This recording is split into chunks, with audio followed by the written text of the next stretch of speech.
Salut à tous, bienvenue pour une nouvelle vidéo. Aujourd'hui, on va parler d'un investissement qui allie immobilier et tranquillité, les SCPI. Oui, les fameuses sociétés civiles de placement immobilier.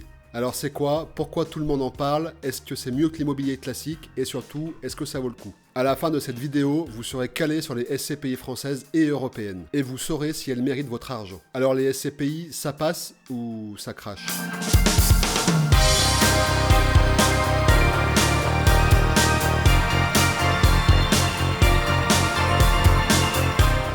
Ok, commençons par le début. Qu'est-ce qu'une SCPI?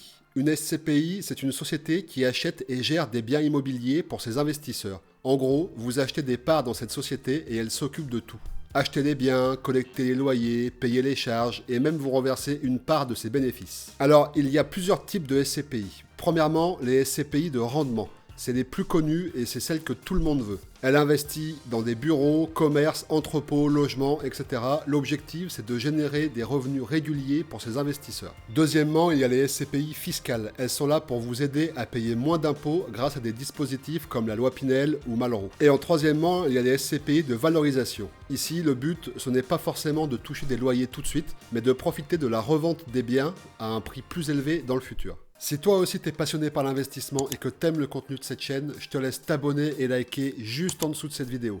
Mais alors pourquoi investir dans des SCPI? La beauté de ces SCPI, c'est que tout le monde peut y accéder, contrairement à l'immobilier classique où il faut parfois emprunter 200 000 € pour un studio à Paris. Les SCPI sont beaucoup plus abordables. Vous pouvez commencer avec 1 000 € ou 5 000 € et c'est tout. C'est l'idéal si vous voulez débuter en immobilier ou si vous voulez diversifier votre patrimoine sans trop de risques. Prenons un exemple concret. Prenons par exemple une SCPI spécialisée dans des établissements de santé et d'éducation. Avec 1 000 € comme premier versement, vous êtes copropriétaire d'EHPAD, de cliniques et de crèches. Et une fois le paiement initial de 1 000 € effectué, vous pouvez payer uniquement que quelques dizaines d'euros par mois pour un investissement régulier. Qui aurait cru un jour que vous posséderiez une part d'une clinique privée? Il y a aussi une gestion déléguée. Si un locataire ne paye pas son loyer, parce qu'en France c'est assez courant car les lois françaises protègent les locataires qui ne payent pas, ça fait partie des décisions extrêmement intelligentes du gouvernement, eh bien avec les SCPI, oubliez tout ça. Vous investissez et la société de gestion s'occupe de tout. Ils encaissent les loyers, payent les charges, gèrent les locataires et vous versent des revenus nets. Investir dans une SCPI, c'est un peu comme acheter un panier rempli de fruits plutôt qu'une seule pomme. Si un bien rencontre un problème, un locataire parti ou une baisse de loyer, les autres biens de la SCPI compensent. Par exemple, avec une SCPI qui investit dans plus de 300 actifs à travers la France, des bureaux à Lyon, des commerces à Toulouse, des entrepôts à Lille, etc., même si un bureau reste vide, vos autres investissements continuent de générer des loyers. Avec des SCPI de rendement, on parle de 4 à 6% brut par an. Comparez ça au livret A ou même au fonds euro de l'assurance vie qui peine à dépasser les 2%. Vous comprenez pourquoi ils séduisent autant? Maintenant, parlons impôts. Quand vous investissez en SCPI, vos revenus sont imposés comme des revenus fonciers, mais il existe des astuces pour optimiser tout ça.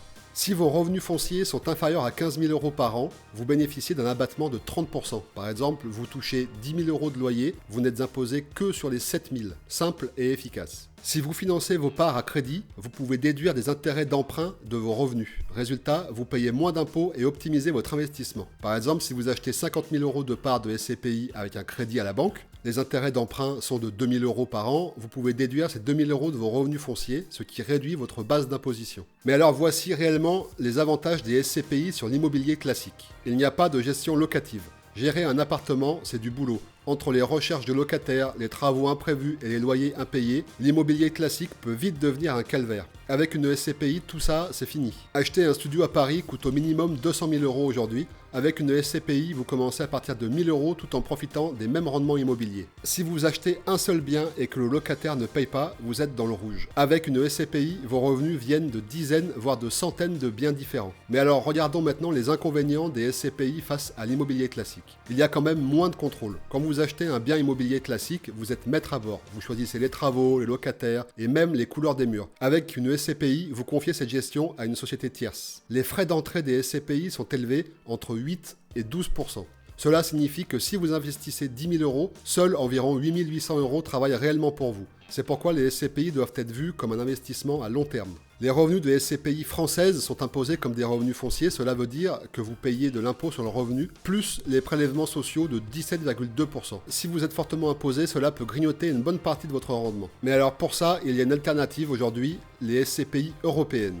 C'est une SCPI qui investit dans des biens situés en dehors de la France, dans des pays comme l'Allemagne, l'Espagne ou les Pays-Bas. Elle fonctionne exactement comme les SCPI françaises, mais avec des avantages fiscaux non négligeables. Par exemple, grâce aux conventions fiscales internationales, les revenus immobiliers perçus à l'étranger ne sont pas soumis à l'impôt sur le revenu en France. Vous payez des impôts dans le pays où les biens sont situés. Et dans la plupart des cas, c'est quand même beaucoup plus avantageux parce que la France est quand même le pays avec le plus de pression fiscale. Par exemple, en Allemagne, les revenus locatifs sont imposés à environ 15% contre plus de 30% en France. Et il n'y a pas de prélèvements sociaux. Les prélèvements sociaux de 17,2% ne s'appliquent pas sur les revenus des SCPI européennes.